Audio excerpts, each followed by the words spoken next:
দলের নেতা তার অন্যায় হয়েছে, অপকর্ম হয়েছে, বাংলাদেশের মানুষের কাছে ক্ষমা চেয়ে সে রাজনীতি করার সুযোগ জনগণের কাছে চাইতে পারত। জনগণ যদি তাকে ক্ষমা করতো দেন তিনি রাজনীতি করতে পারতেন। তিনি নিজে পালিয়ে গিয়েছেন, তার দলের অধিকার অনেক নেতাকর্মী বাংলাদেশ থেকে পালিয়ে গেছে, যারা নেতৃস্থানীয় লোকজন তারা পালিয়ে গেছে।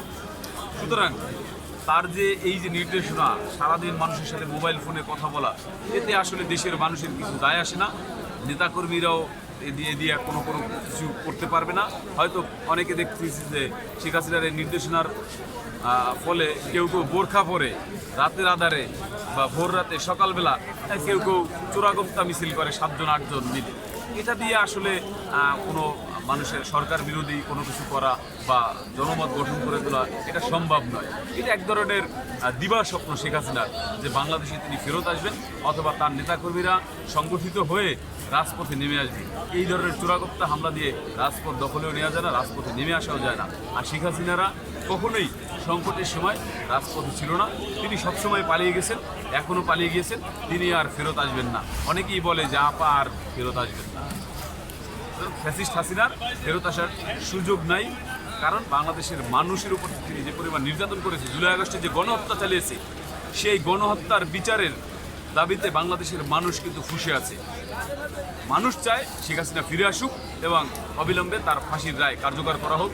নেতাকর্মীদেরকে তিনি যে মেসেজ দিচ্ছেন 152 আসন হোক আর 300 আসন হোক, এতে কোনো লাভ নেই।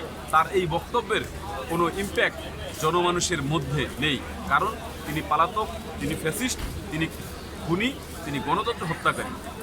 সুতরাং তার পাশে বাংলাদেশের মানুষ নেই। গণহত্যাকারী কারো পিছনেই মানুষ থাকে না। আপনারা দেখেন যে এই গণহত্যা করার পরে গণঅভ্যুত্থানে পালিয়ে যাওয়া বিশ্বের 90% নেতা আর রাজনীতিতে ফিরতে পারেন। খুনি ফ্যাসিস্ট হাসিনার পরিণতিও তেমন হবে। আর ফ্যাসিস্ট হাসিনা এমনিতেই ভীরু কাপুরুষ, তিনি পালিয়ে গিয়েছেন, তিনি কখনোই বাংলাদেশে ফিরবেন না। যে স্ট্যান্ডবাজি, এই স্ট্যান্ডবাজির জন্যই তার এই বক্তব্য।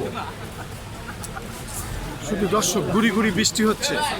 এই বৃষ্টির মধ্যেও আমরা দেখতে পাচ্ছি ছাত্র দল নেতারা তারা রাস্তায় আছেন, অপেক্ষা করছেন এবং কিভাবে তারা এই ফ্যাসিস্ট শেখ হাসিনা যাতে দেশে আসে এবং ন্যায় বিচার দ্রুত করা যায়, এই প্রত্যাশায় তারা ব্যক্ত করছেন। আমি সেটাই দেখতে পেলাম, সেটাই ধারণ করলাম।